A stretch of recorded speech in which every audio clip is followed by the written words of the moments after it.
Di tengah riuh dunia yang mengejar suara, ada satu suluk yang justru menuntun ke dalam diam. Namanya suluk Wujil. Bukan kitab hukum, bukan pula syair pujian, melainkan dialog rahasia antara murid dan guru sejati. Wujil datang bukan untuk menjadi tahu, tapi untuk dihapus. Karena dalam ilmu hakikat, yang tersisa bukan jawaban, tapi lenyapnya sang penanya. Disinilah awalnya, ketika murid duduk di tanah, dan guru hadir dalam tiada.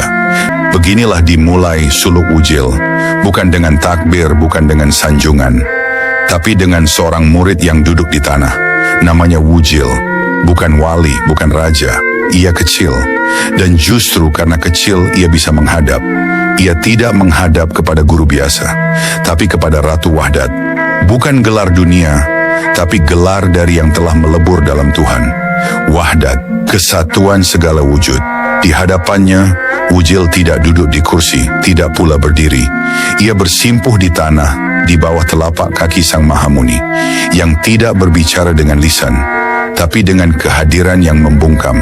Sang guru ini tak tampak, ia tersembunyi dalam benang halus yang mengikat batin. Ia bukan orang, ia kehadiran, dan hanya yang matanya sudah rabun terhadap dunia, yang bisa melihatnya. Mangka atur bendu, kini sang guru akan menyampaikan bendu murka. Tapi ini bukan murka karena benci, ini adalah bendu kasih, seperti petir yang menyambar pohon kering, agar tumbuh tunas yang baru. Wujil tidak datang untuk belajar hukum, ia datang memohon pencerahan sejati. Ia ingin tahu inti agama, bukan kulitnya, bukan syariat yang tampak, tapi rahasia purba yang tersembunyi di balik semua kitab. Bukan untuk mereka yang masih mencari Tuhan di luar, tapi untuk mereka yang berani meninggalkan nama dan siap menerima bendu dari guru sejati, agar musnah dirinya dan hanya yang esa yang tinggal. Karena pada akhirnya, hanya yang tiada yang bisa menyatu dengan dia. Wujil belum selesai, ia baru mengetuk pintu sunyi, tapi kebenaran tidak datang sekaligus. Ia turun perlahan, larik demi larik. Sang guru mulai membuka tabir, bukan dengan dalil, tapi dengan cahaya yang menusuk ego.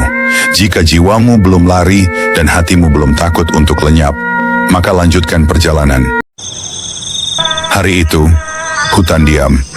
Langit seperti lupa berganti, dan Wujil duduk bersila seperti biasa di hadapan gurunya. Tapi tak ada yang biasa di hari itu, karena suara yang keluar dari guru, meski pelan, telah menggetarkan akar terdalam jiwanya. Wujil, jangan kau pakai nama itu dengan sembarangan. Aranmu, bukan kamu. Wujil kaget, hening. Ia yang datang untuk mencari ilmu, malah diminta mencurigai dirinya sendiri. Nama, sesuatu yang selama ini ia jaga, yang melekat sejak lahir, yang disebut ketika ia dipuji, yang disebut pula ketika ia disalahkan. Nama itu telah menjadi pakaian paling tua yang ia pakai. Dan kini, guru menyuruhnya melepaskannya.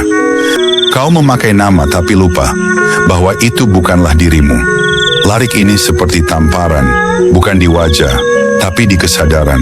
Guru tidak sedang memberi jawaban. Guru sedang menghapus pertanyaan yang salah.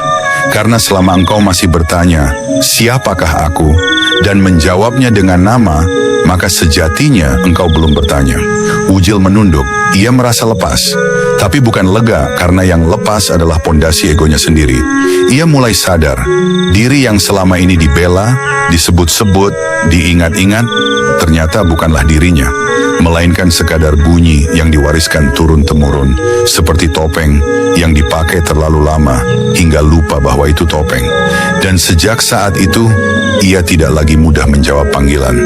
Bukan karena keras kepala, tapi karena ia mulai bertanya, siapa yang sebenarnya dipanggil? Nama hanya penanda, tubuh hanya tempat, cerita hanya cangkang. Tapi siapa yang membaca semua itu? Inilah jalan masuk pertama dalam suluk. Jalan yang tak membawa kita ke depan, melainkan ke dalam. Guru tidak memberikan ilmu. Guru mencabut pegangan palsu. Karena yang sejati tak bisa dimasukkan ke dalam pikiran. Ia hanya bisa hadir ketika pikiran berhenti menggenggam. Dan saat nama mulai pudar, Wujil melihat cahaya. Bukan cahaya dari langit, tapi cahaya yang sejak awal ada dalam dadanya, yang terkubur oleh nama, gelar, dan ingatan tentang siapa aku. Suluk bukan jalan menuju penambahan, tapi jalan menuju pengurangan. Mengurangi segala yang bukan aku, hingga hanya yang sejati yang tinggal. Nama boleh tetap digunakan, tapi tidak lagi dipercaya sebagai dirimu. Sama seperti seorang penari yang memakai topeng di panggung, tapi tahu bahwa wajahnya tetap utuh di balik itu semua. Ujil telah memulai perjalanan, tapi ia belum sampai. Masih banyak yang harus dilepas. Gelar, ilmu, harapan, bahkan konsep tentang Tuhan. Tapi semuanya dimulai dari satu larik ini, dan dari situlah Sunyi benar-benar menjadi guru. Ujil masih duduk. Setelah namanya dilepas, ia merasa telanjang. Tapi justru di saat kosong itu, guru tidak lagi memberinya wejangan. Guru menyuruhnya menyimak dirinya sendiri. Jika kau sudah sadar, maka tak perlu lagi diajari.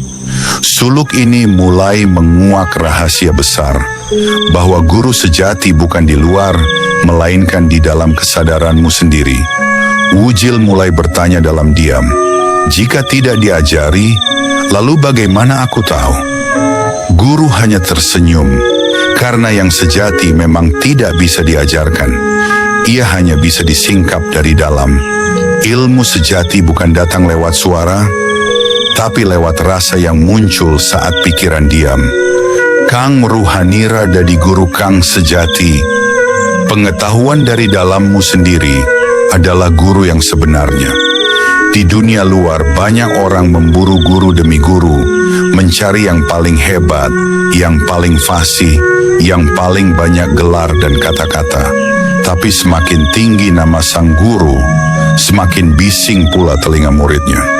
Karena saat nama diagungkan, yang lahir bukan ilmu, melainkan kekaguman palsu. Meninggikan nama hanya akan menulikan batin. Ujil kini menyadari bahwa diam bukan kekosongan, tapi gerbang masuk menuju guru dalam diri. Ia mulai membedakan antara mendengar dengan telinga dan menyimak dengan batin. Yang satu menangkap suara, yang satu menangkap makna tanpa kata. Kalau arahmu hanya pada kata-kata, maka yang muncul hanya angan dan bayangan. Ilmu bukan hafalan, ilmu adalah pencerahan. Dan pencerahan tak pernah muncul dari keramaian kata.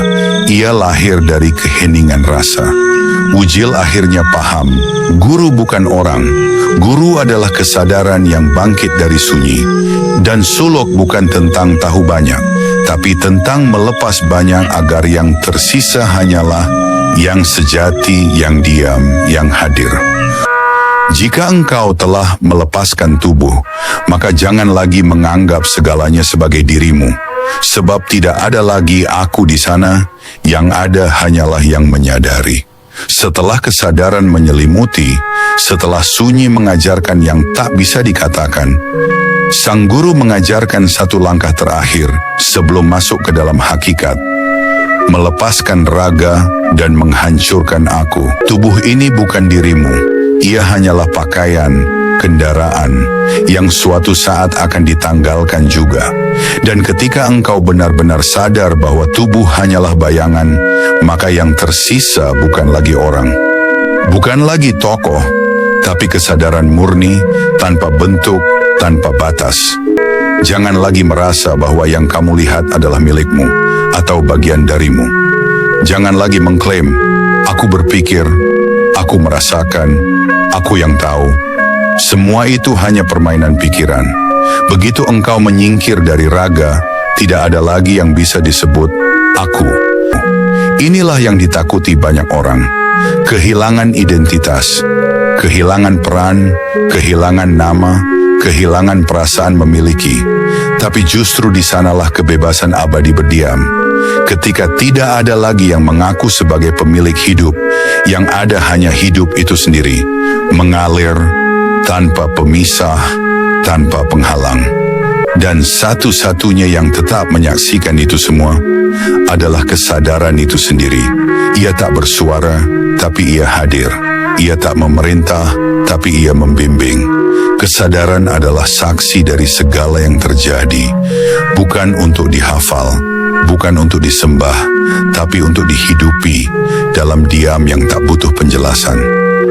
Saat sang murid tak lagi disebut murid, saat aku tak lagi penting, dan yang tersisa hanyalah kesadaran yang melihat semua tanpa melekat pada apapun. Karena begitu kau berkata, "Aku sadar," maka engkau belum benar-benar sadar.